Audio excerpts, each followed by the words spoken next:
So, welcome to the next lecture on computer numerical control.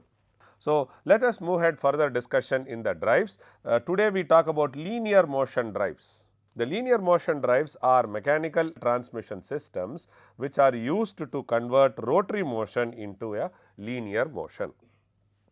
As I told you, a motor is moving in with a lead screw. So, are used to convert rotary motion into a linear motion. The conventional thread form like V or square, which we are talking about, when we try to see the side view of it, this is what we see in the threads. At least we represent it like this, right. So, we see a V or a square are not suitable in CNC machines because they have a high wear and less efficiency. So, we are talking about V form of threads or square form of threads. Square form of threads are used for very heavy loads. V are the normal threads which are generated on a nut or a bolt or on a screw. Therefore, in CNC machines to have lesser wear and higher efficiency, we have to convert this thread into ball screw.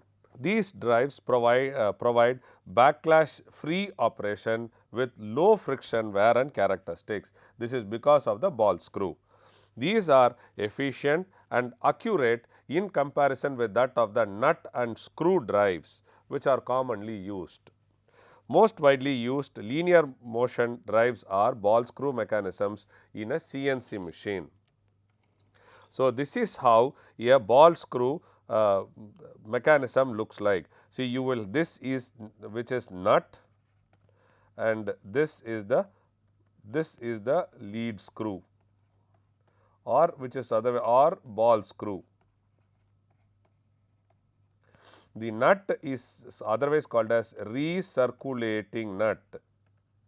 So, basically here what will happen is between the nut and the lead screw you will try to have a ball. This ball will try to convert a line contact to a point contact. The profile of the nut will be Gothic.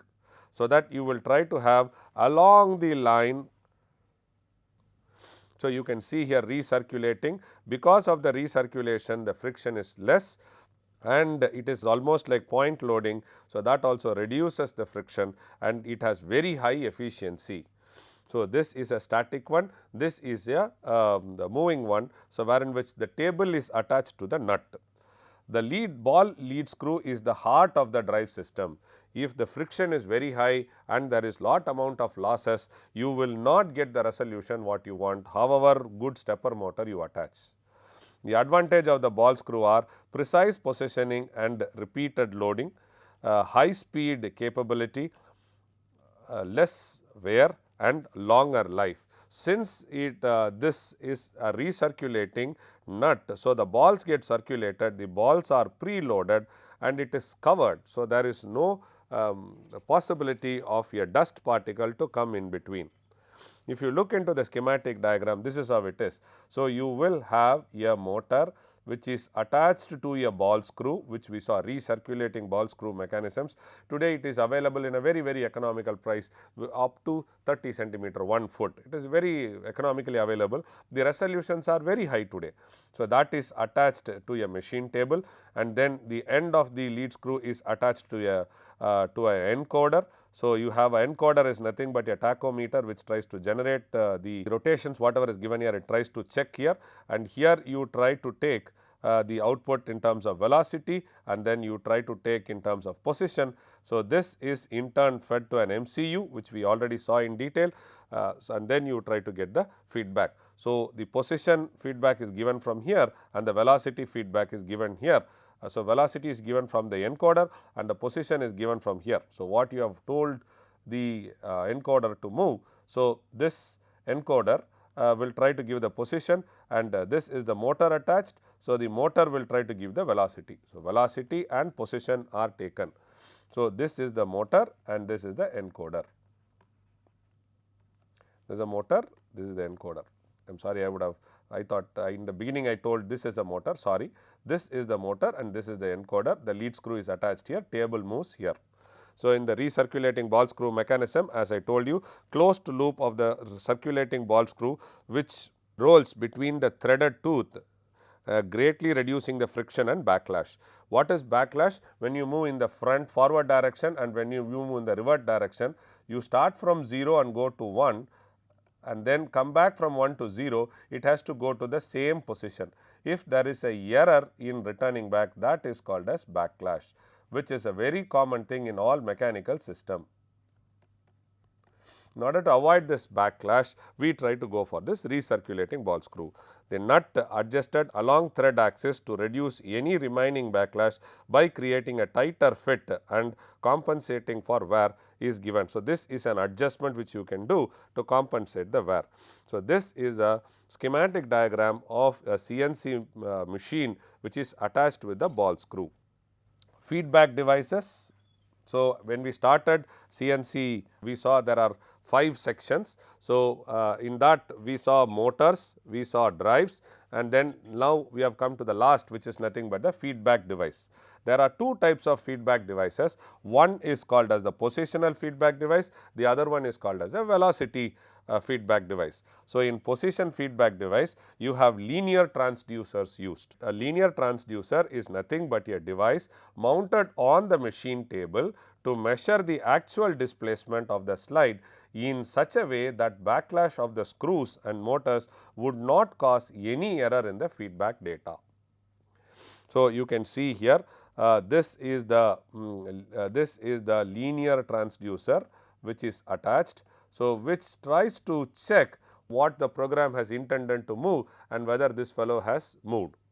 So, if there is a error, it checks the error and it tells it. So, this is a linear transducer and this is falling under positional feedback drives.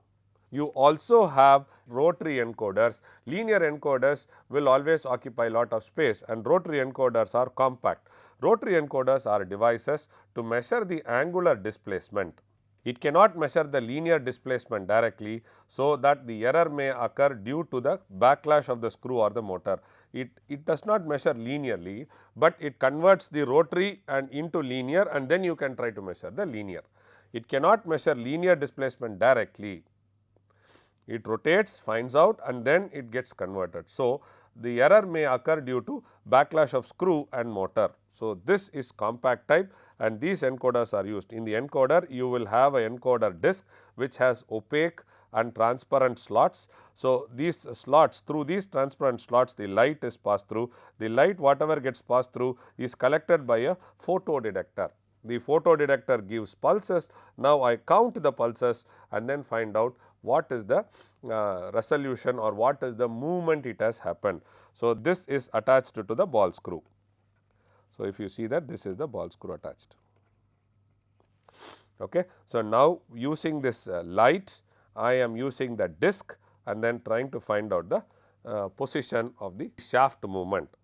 So, in animation you can see here there are 2 outputs. When the light falls, you can see A getting activated, then output B is getting activated, entry and then exit. So, you can see at both the things very clearly.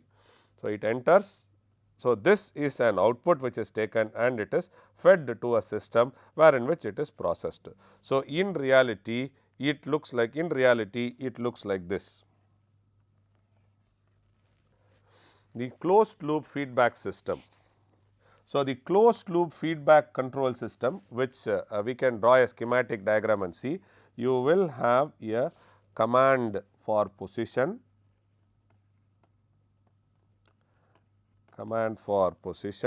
this in turn is attached to an amplifier, this in turn is attached to a velocity comparator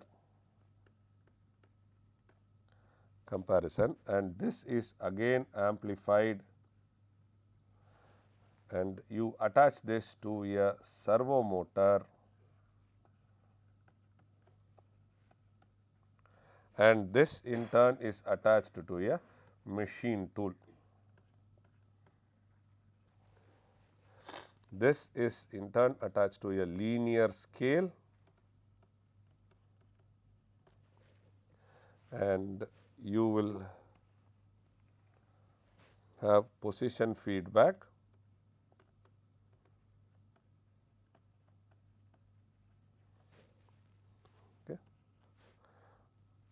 and then the servo motor will have an encoder, and this in turn will be attached to this. Okay. So, here we do a position comparison.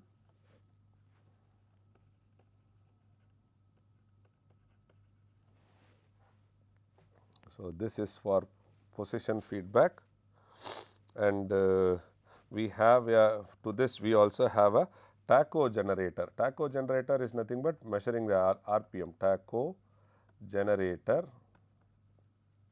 and this tacho generator in turn is attached to the velocity amplifier. We try to get the signal.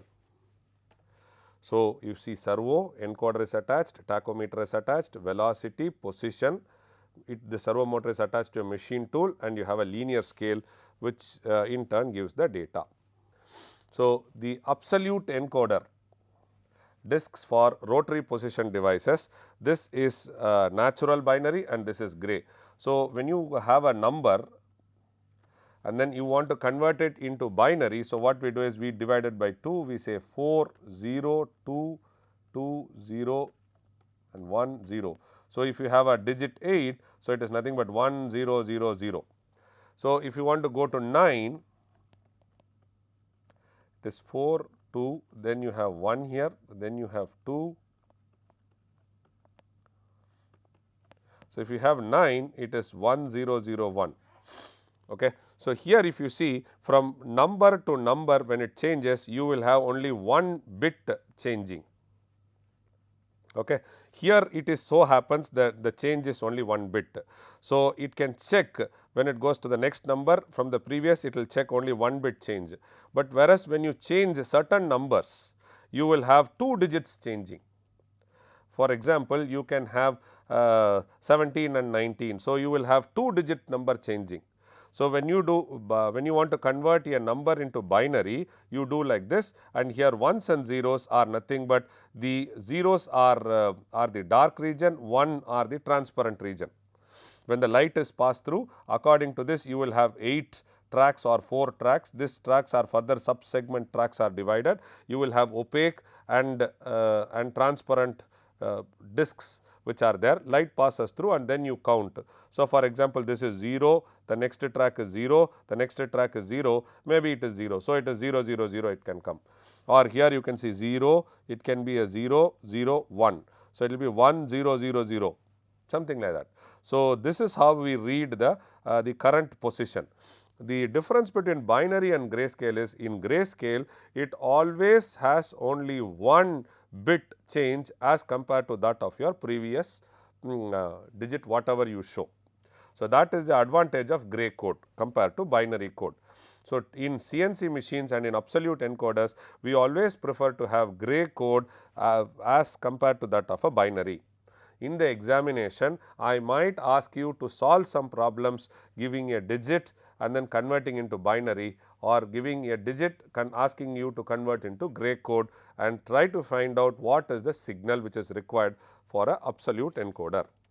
When we look at the positions of the digital rotary encoder, channel A, channel B, and it tries to say an index where there is a difference, and that is index is given as a pulse here. So, these are the encoder output, these are the index. Index are nothing but a shift between the two, comparison whatever it is, and then it tries to say where there is a shift, it tries to say that is index, and channel A output we have seen, channel B output we have seen, and encoder output will be wherever there is a conversion from 0 to 1 you will have, or 1 to 0 you will try to have a pulse.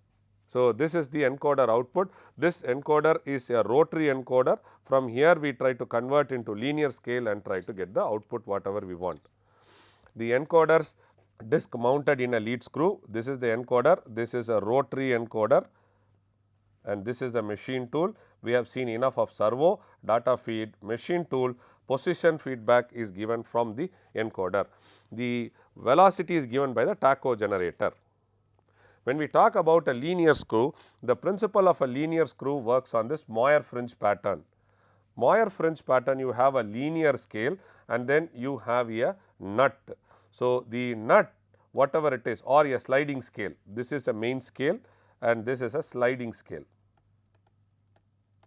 So, the sliding scale is present at an angle. So, slightly a small angle. When the sliding scale is at an angle, it tries to create patterns, fringe patterns. These fringe patterns are counted and it is converted into the position, and this position will try to tell you what is the displacement it has done. Again, here we can use light or we can use electromagnetic field measurement to find out what is the displacement. So, you have a scanning unit, this is the sliding scale, this is a scale movement, this is a main scale, and the sliding scale is at an angle to create a Moyer fringe patterns. The patterns will be like 200 lines in 1 millimeter. So, the patterns whatever you generate will be of very small resolutions.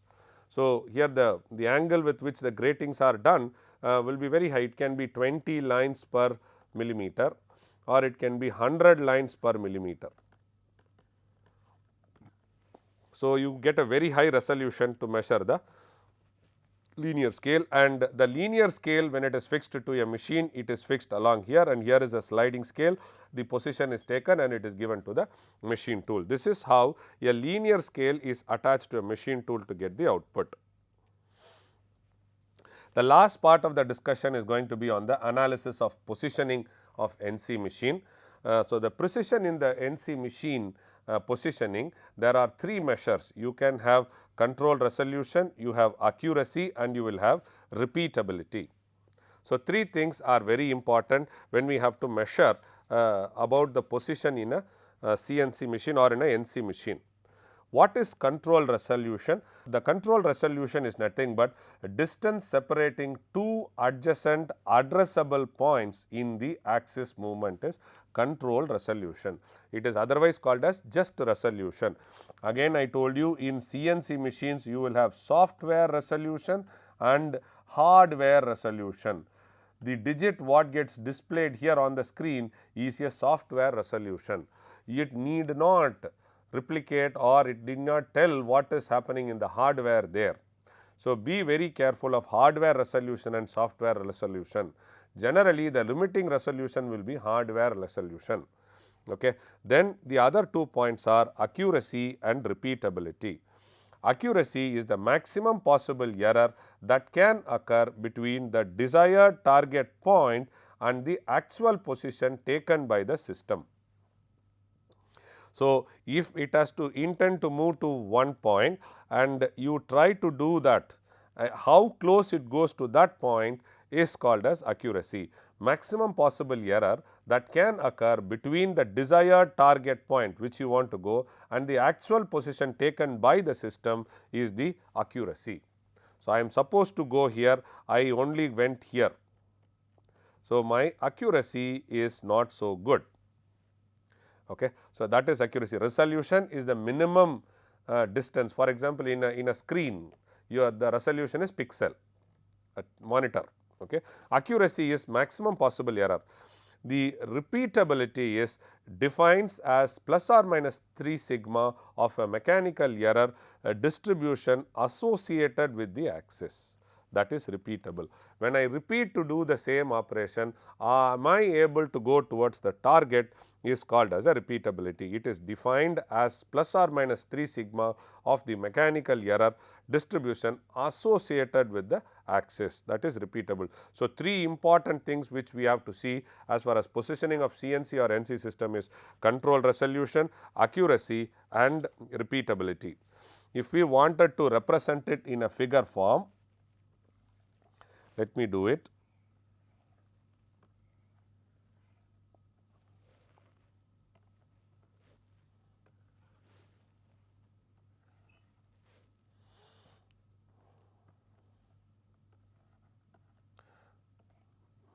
These two are called as addressable points. Okay.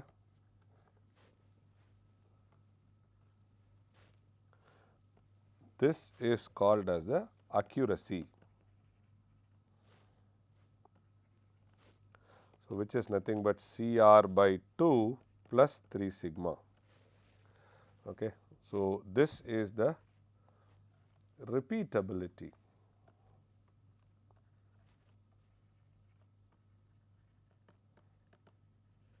which is equal to another 3 sigma. Okay. This we are moving it in a linear axis, you can also have in a rotating axis. So, here is the desired point. So, this is called as the control resolution. The definitions are clear, the figure is also clear. Please understand and then do it. What is this bell curve? The bell curve is the distribution of mechanical error. This is the representation of the control error resolution, accuracy and repeatability, the definitions which we saw here. The last one is the velocity feedback drive. The actual speed of a motor can be measured in terms of voltage generation from a tachometer. So, this is a motor, this is a tachometer, it tries to generate a voltage signal and that from the tachometer is taken as output and get attached. The voltage generated by a DC tachometer is compared with the command voltage corresponding to the desired speed. The difference is measured and then we try to find out the error and we try to eliminate the error. The difference of voltage is used to actuate the motor to eliminate the error. This is the motor, this is the tachometer. Okay. The voltage signal is taken from here and it is used. This is for positional feedback. The displaying units are going to be, it will try to display position, spindle speed, feed rates, part program and graphical simulation. So, all these things will be done in the interface between the man and the machine. So, you can see the position of the machine tool, you can see the speed with which it is operating, feed rate moving, part program run based on the part program simulation. So, all these things are seen in the display unit. It is a interface between the machine and the operator is nothing but the display unit. We will see about the interpolation methods. So, when we talk about interpolation, I told you linear interpolation, we will have circular interpolation, we have helical interpolation. For complex job, we have parabolic and cubic interpolation. Linear interpolation is start point, end point, between these 2 points discretizing several points is linear interpolation. Straight line between 2 points in space, linear interpolation, shortest distance between 2 points. Circular interpolation, circular arc defined by straight points, start point. So, I told you already start point, end point, the radius you give and then you also try to center. So, you try to find out so many points in between which is called as circular interpolation. A combination of these two is circular plus linear, is the helical interpolation. The higher order interpolation techniques are parabolic and cubic, which is used for free form surface wherein which we try to mimic the nature. So, generally we exhaustively used helical, circular and linear. These are the 3 things which we exhaustively used.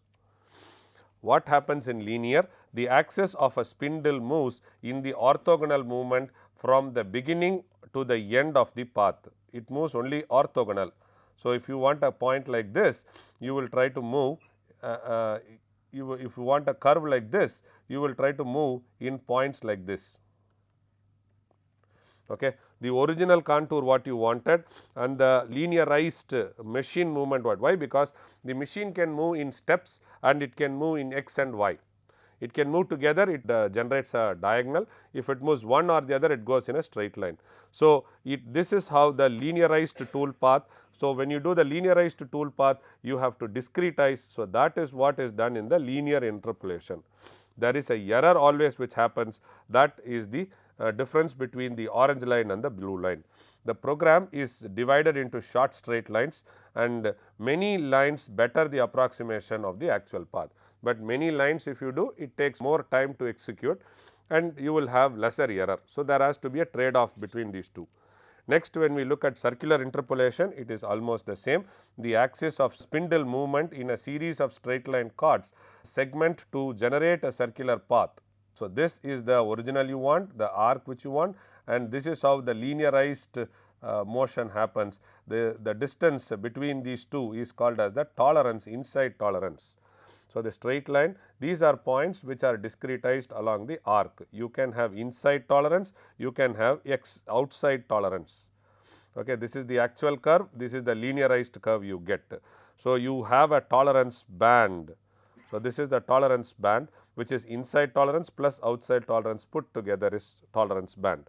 So, more segments better the approximation. In circular we have a start point, end point, center and a radius. So, you are able to discretize into several points. The last part is about absolute and incremental part. Absolute and incremental position. An absolute movement moves to a coordinate based on your 0 point. For a fixed point, for a 0 point is called as absolute. An incremental motion moves a distance based on your current position. An incremental movement does not take your part 0 point into consideration. For a complex job, we always go for incremental movement, and for a simple geometry, we always go for absolute. In a program, you can have a combination of both. You can start with absolute, end with increment, or start with increment, end with absolute, or start with absolute, work in increment and go back to absolute to finish the program, to make a part. So, these are the examples for absolute and incremental. So, absolute is you are trying, the work head is present at point 20, 20 is moved to the point 40, 50. In absolute scales, you will write it as x 40 and y 50 in absolute scale, because it all happens with respect to this 0. In incremental form, what you will do is you will represent x equal to 20 and y equal to 30, because it takes with respect to the previous point. This is the difference between absolute and incremental. This we will see more in detail in the practical class of CNC programming. So, to summarize what all we have covered in this lecture, we have seen what is numericals control NC, what is the computer numerical control, the difference between NC and CNC, various types of CNC machines, various elements of NC and CNC machines. These are the references which we have used, and thank you very much.